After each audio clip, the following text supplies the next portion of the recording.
So today I'm working on a Whirlpool washer. Complaint is excessive noise and drum movement. And what was found during diagnostics was the shock absorbers are broken.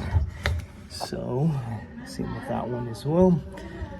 So those guys are, so got 4 of them here, and they help stabilize the drum.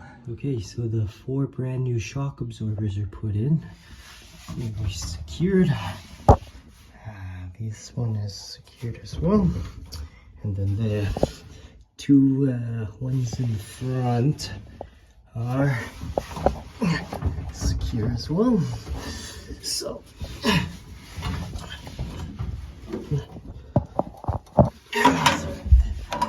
the drum shouldn't be shaking as much, but the client will have to test it with a real load of clothing and keep me updated, but it should be okay. Right, and this is the test run with clothes inside. No more walking, shaking, and loud noises.